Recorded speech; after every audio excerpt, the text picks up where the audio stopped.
Good morning to everyone. আজকে আমি সকাল 7:30টার দিকে ঘুম থেকে উঠে পড়েছি। বেসিক্যালি এরকম সময় আমি উঠি 7:30 বা 8টা, হাইস্টলি 9টা, তার বেশি আমি ঘুমোই না। তো ঘুম থেকে উঠে নিয়ে ডিউটি হচ্ছে আমার মশারি ওঠানো, তারপরে বিছানা গোছগাছ করা। যখন কাজের মধ্যে থাকি আমি নিজের বিছানাটা অন্তত গুছিয়ে যাই, আর যেদিন বাড়িতে থাকি ভাইয়ের বিছানাটাও আমাকে গুছাতে হয়। তো আমরা এই ভাড়া বাড়িতে আমরা এই খাটের মধ্যে আমি আর মা থাকি, আর ওই পাশের খাটটাতে ভাই থাকে। এরপরে বিছানার ঝেড়ে ঝুড়ে নিয়ে আমার যে পাগলের মতন চুলগুলো রয়েছে সেগুলোকে জাস্ট ঠিক করে নিলাম, আঁচড়ে নিয়ে একটা পনিটেল করে নিয়েছি। অনেক দিন ধরেই ভাবছিলাম যে একটা ডেইলি ভ্লগ আপডেট দেব, বাট আমি ভুলেই যাচ্ছিলাম। হয় আমি দুপুরবেলা মনে পড়ছে, না হলে সন্ধ্যেবেলা মনে পড়ছে, এরকম টাইপের। কালকে রাত্রে ভেবে রেখেছিলাম যে আজকে সকাল থেকে উঠেই আমাকে মনে করতে হবে যেন আমি একটু একটু করে ভিডিও ক্লিপগুলো নিয়ে রাখি। দেন আমি ব্রাশ করে নিয়েছি। আর এখানে আমার প্রচণ্ড পরিমাণে সর্দি লেগেছে, অনেক দিন ধরে সর্দিটা আছে, কিছুতেই যাচ্ছে না। ওষুধ খাচ্ছি, মিনিমাম 10-15 দিন থেকে ওষুধ খাচ্ছি, কিন্তু কমছে না। আই থিঙ্ক এটা সবার ঘরে ঘরেই হচ্ছে। অনেকের মুখেই শুনছি যে তাদেরও নাকি সর্দি কাশি লেগেই আছে। আর এই দেখো ছোট্টখাট্ট কৌটোটা, এটা মনে পড়ছে আমি ক্রাফটে ইউজ করেছিলাম। এটার মধ্যে আমি কফি রেখেছি। ভাইও একটু পরে কাজে বেরিয়ে যাবে, সেই কারণে দুজনের জন্যই কিন্তু কফি করে নিয়েছি। এরপর আমি কফিটা বিস্কিট যেহেতু বাড়িতে ছিল না, সেই কারণে অল্প মুড়ি নিয়ে বসেছিলাম যাতে হালকা করে পেটটা একটু ভরে যায়। আর কিছুই না, সকালবেলা আমার দিনটা এভাবেই কেটে গেল। আর মুড়িটা খেলাম এজন্যই কারণ পেটটা একটু ভরে নিয়ে তারপর আমাকে একটা ওষুধ খেতে হতো। এটাই সর্দি কাশির জন্য একটা ট্যাবলেট। আর এরপরে মেন আমার ধামাকা, পুরো শোকেসটাকে এখন গোছাচ্ছি। এত জামা কাপড় এলোমেলো হয়ে আছে। দুর্গাপূজার থেকে যে এলোমেলো শুরু হলো, তারপরে যে একটার পর একটা অকেশন আসতেই আছে, আর কোনো কিচ্ছু আমরা গোছাতে পারছিলাম না। তা আজকে ভাবলাম যে ফাইনালি বসেই পড়ি, এগুলো সমস্ত কিছু। ওদিকে দেখলে তো আরও মাথা খারাপ হয়ে যাবে। বিছানার উপরে একদম সমস্ত জামা কাপড় সব ওদিকে আছে। তো ফার্স্ট আমি মিডিলটা কমপ্লিট করবো। আমি এখানে সব থেকে নিচেরটাদের মধ্যে সব কিছু কমপ্লিট করে নিয়েছি। এখানে আমি শীতের জামা কাপড়, তো ভারী ভারী জামা কাপড়গুলো নিচে ঢুকিয়ে দিয়েছি। আর ওপরটাতে শুধু আমার এই থাকটাতে বলতে গেলে আমারই জিনিস আছে, মার কয়েকটা শুধু শাড়ি আছে। আর এগুলো তো আমি কোথায় কি রাখবো বুঝতেই পারছি না। ঘর ভর্তি জামা কাপড়গুলোকে ভালো মতন করে আমি গুছিয়ে নিয়েছি, আর অনেকটা টাইম লেগে গিয়েছে এগুলো করতে করতে। আর তারপরে দেখো একটা রিফ্রেশ লুক এসছে। এত কিছু জঞ্জাট বের করেছি না, 2টো প্লাস্টিক আমি আবর্জনা বের করেছি এই ঘর থেকে। এই দেখো এখন কত ফ্রেশ হয়ে গেছে।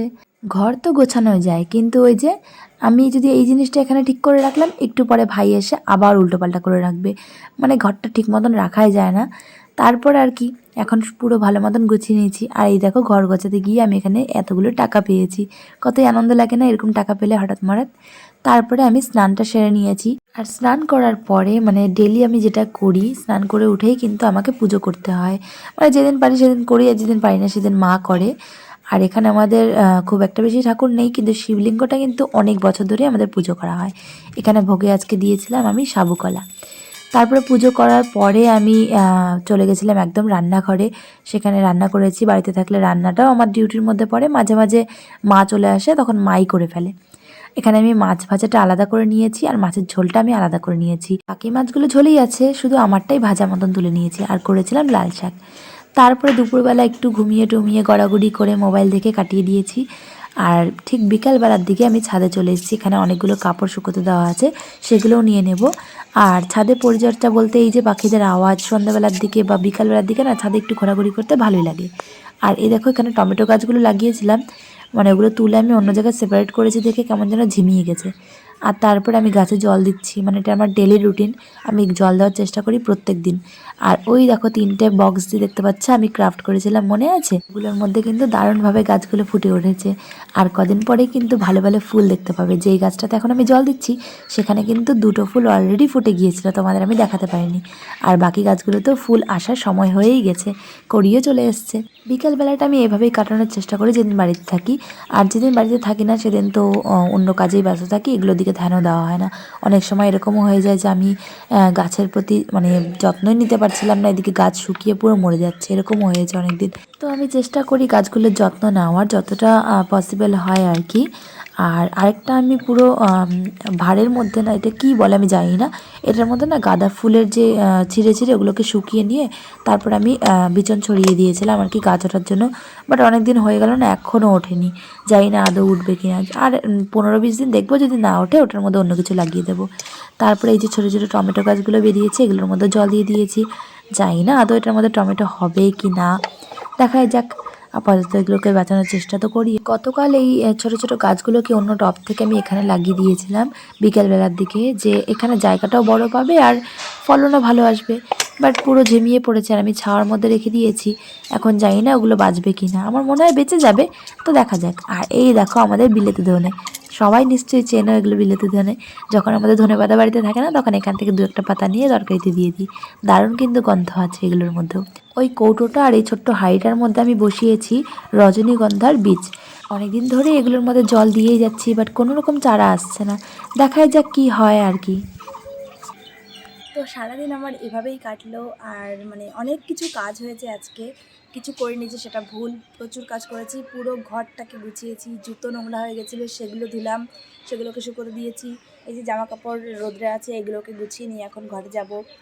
তারপরে গাছে জল দেওয়া, আমি চেষ্টা করি রেগুলার গাছে জল দেওয়ার, কারণ এখন যেহেতু প্রচণ্ড রোদ পড়ে, একদিন যদি গাছে জল দেওয়া না হয় না, গাছগুলো কেমন যেন শুকিয়ে যায় আর পুরো একদম মরে মরে যায়। সেই কারণে চেষ্টা করি রোজই জল দেওয়ার। আর এই দেখো আমাদের পাশে একটা গাছ রয়েছে, আম গাছ, মানে মিনিমাম 5-6 দিন আগেও কিন্তু আমরা মুকুল দেখিনি। আমরা বলা বলি করছিলাম যে এবার কোনো মুকুল হয়নি, মনে হয় আম হবে না। বাট আমি আজকে নোটিস করলাম যে এত ভোরে মুকুল এসছে, মানে প্রচুর মুকুল এসছে। মানে এই কদিনের মধ্যে এত মুকুল এসছে, আমি মানে আজকে আমি নোটিস করলাম। কিছুদিন আগেও ছিল না মানে মুকুল এক ফোঁটাও ছিল না, আজকেই নোটিস করেছি। যাই হোক, ভালো লাগছে দেখতে। আর মুকুল ভরা গাছ দেখতেও ভালো লাগে। তো ব্লগটা কেমন লাগলো জানিও, আর ভালো লাগলে কিন্তু একটা লাইক কিন্তু করতেই হবে। কিছুই না, এখন সন্ধে হয়ে যাবে একটু পরেই, ঘরে গিয়ে চা নালে কফি খেয়ে নেবো, মা আছে। তারপরে টিভি টুভি দেখবো, দু একটা সিরিয়ালও দেখি এখন। আর তারপরে খাওয়া দাওয়া করে আবার ঘুম। সেজন্য আর বাকি ক্লিপ নিচ্ছি না, এখানে এন্ড করে দিচ্ছি। একটু ছোটোর মধ্যে রাখার চেষ্টা করলাম ব্লগটা। সো বাই বাই, আসছি অন্য অন্য কিছু ক্রাফট নিয়ে। আমি ক্রাফটের কাজ করতে বেশি ভালোবাসি আর কি। তো আমি কন্টেন্ট পাচ্ছিলাম না যে কিসের ওপর করব।